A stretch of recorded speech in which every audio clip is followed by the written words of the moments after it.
Brighton 3, Liverpool 2. And it's another post-title winning defeat. Rubbish, these lads. No, I'm kidding. But the post-title winning hangover continues. And it's there for everybody to see. So I'm going to give an honest assessment of the game, but then I'm going to pull it all back at the end into some level of perspective. The first thing to note is that a lot of second string players started today. So there was no McAllister, no Virgil. First minutes he hasn't played this season in the league. Bradley and Tsimikas and Kwanzaa, who all are, let's be honest, are second string fullbacks this season. Elliott came in midfield and Chiesa came in up front. So it was a bit of a hodgepodge of a side. And with that, you generally get a bit of a hodgepodge of a performance, don't you? And to be honest, before I get into the game, we got what we deserved in the end. We could have won it, but we didn't do enough to win it really, and Brighton did more than enough to win it themselves.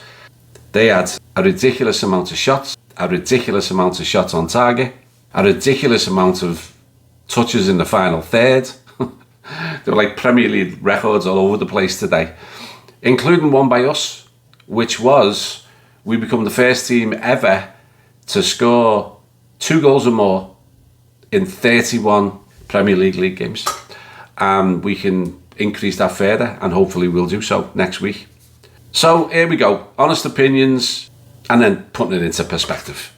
We started great, we really did. The first 5-6 minutes, I think we had about 85% possession, and we were knocking it around, very fluid, people running off the ball. It was excellent, and it was really no surprise that after 9 minutes we scored an absolutely fantastic goal. One of the team goals of the season, I would say.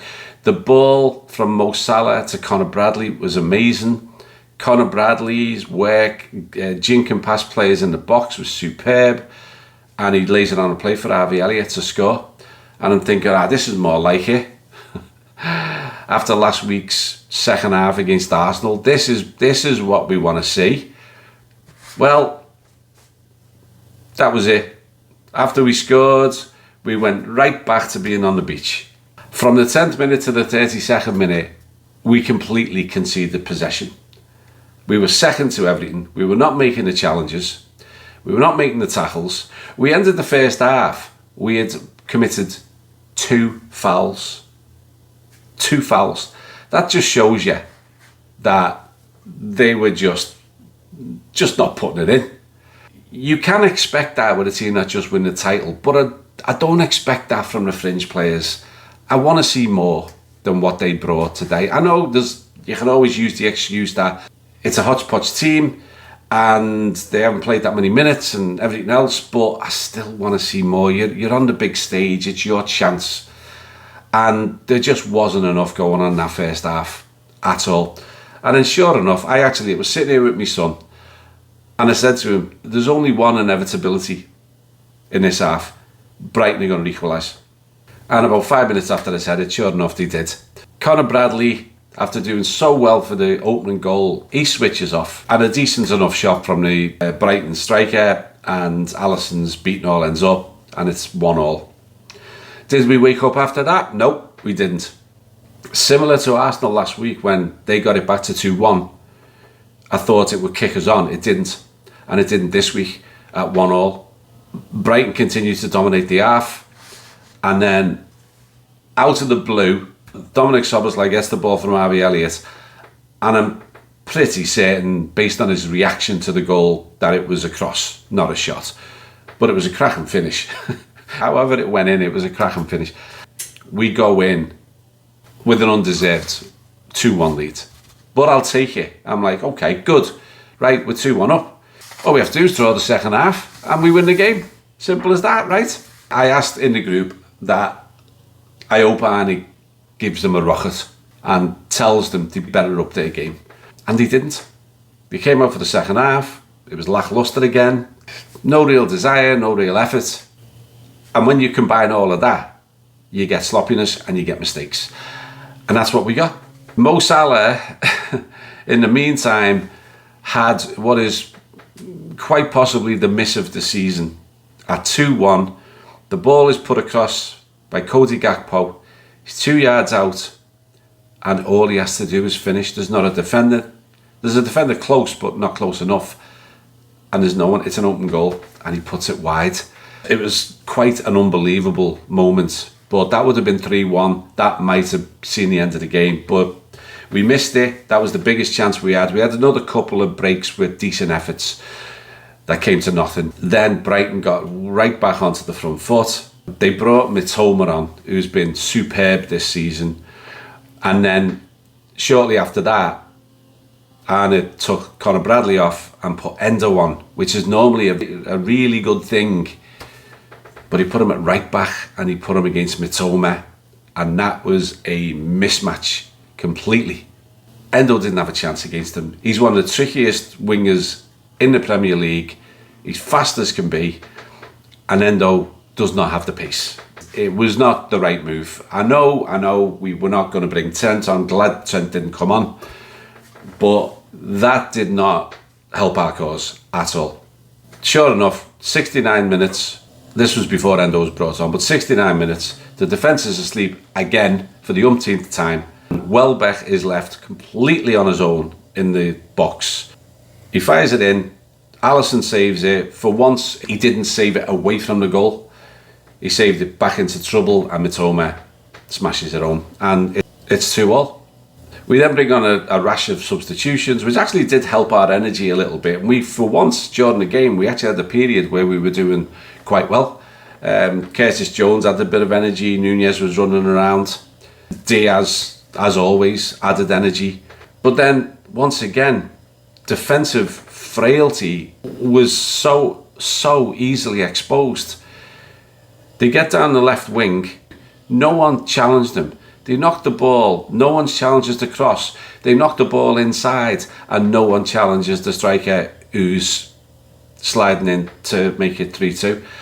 For the second week in a row, we lost the second half 2-0, and we lost the game. 1 point from 3 games since winning the title. I must admit, very frustrated I was at the end. I said to my lad, I'm going to calm down here before I do this video. Because in the end, you've got to look at the bigger picture, right? So before I do get to the bigger picture, let's just talk about the fringe players. Chiesa had a pretty anonymous match. Did a few decent things, but overall was quite anonymous. Didn't do his cause any good. It's unfair because he's had no start. It was first start of the season, so you can't expect miracles. But I was hoping he'd give us more today. Harvey Elliott got a goal, got an assist, which is great. But at the same time, positional discipline wasn't there. Does he use the pitch in a clever way? Not really sure. But the biggest one for me today with Harvey is he lost at least 2 or 3 duels and maybe more. Didn't get in for the tackle and lost out 50-50s, and Slot doesn't like that. Great that he got a goal and he got an assist, but there were other things in his game today that remain a question mark. Kostas Tsimikas didn't have his best game. He was skipped past a couple of times, positionally the wrong place a couple of times, and for as good as he's done this season, it's very clear why we are going after a top class left back, because we need one. Andy Robertson is still an excellent player, but we know he's getting on in years. We need a top class left back, and hopefully we're going to get one this week. Jal Kwanzaa, he has had an error in him, and I specifically look at that third goal, and it all stems from he first of all has an easy clearance, which he doesn't make. He hits it straight to a Brighton player. Then they've got it on the left wing, and they knock it forward, and then he's caught napping and he plays the Brighton player onside. Doesn't look across the line. He doesn't look over his shoulder. He doesn't know who's behind him. He's trying to play the offside. That became his focus, and he completely lost what was going on in the game, and he steps up too late and the player behind him scores the goal. I know I'm sounding really harsh here, but in just a matter of a few seconds, he does a poor clearance. He doesn't read the line. he's the wrong side of his attacker, and he's ball watching. And these are all question marks about Jarell Quansah, and I wanted him to step up again today. I wanted him to put in an absolutely solid display, and that catalogue of errors in that just few minutes meant that we conceded that third goal. It's unfortunate, but I'm just being honest here. I'd love all of them to succeed. I want every Liverpool player to succeed, but I have to say it the way it is. Right, enough of all that. Enough of it. It's my honest view, and I got a bit of stick last week for saying it doesn't matter. Of course it matters. It does matter, but in the overall scheme of things, we're still the champions. I feel for the fans who went down there. What is it, 300 miles to Brighton? 2-day trip, loads of money spent, and they do deserve better from the lads on the pitch. But in the end, we're the champions, and those fans, I'm sure, will forgive the display a little bit when it comes to next week, because that is what matters. Next week is what matters. We celebrate title number 20 next Sunday. FA Cup winners versus Premier League winners at Anfield for the final game of the season, for the final weekend of a season where it is just going to be the biggest party ever seen. And I'm going to be there. I arrive on Friday, Gravity Max on Saturday. Get down to Gravity Max. If you don't know about it, go onto my Facebook group, YNWA Reds, and let me know. Join the group, or say something in the comments to this video and let me know if you're going to be around. And it's a ticketed event. Ronnie Whelan's going to be there, signing stuff. Mark Kenny's on stage, entertaining us all. Brilliant, Mark is.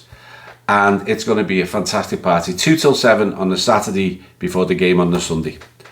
I'll be there. Loads of my mates will be there. Loads of my family are going to be there. My son's going to be there over with me. And we're not going to worry about losing a couple of games since we won the title, are we? The trophy is going to be presented to the best team in England all this season by a long, long, long way. And yeah, I care that we've only got 1 point from the last 3 games, but I'm looking at it from a much, much bigger perspective here. We are the champions of England for the 20th time.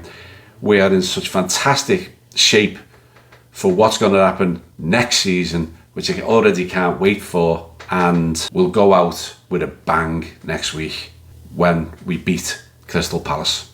I'll be putting together some videos next week, probably not a post-game one because it'll be too chaotic, but I will be videotaping stuff from my trip to Liverpool, and I'll probably put out some type of highlights reel about what goes on over the course of the weekend next week. Thanks for watching all of these videos. Thanks for those of you who've subscribed. It really matters. It's been a brilliant response to what I've been doing, and long may it continue. You never walk home. Ta-ra.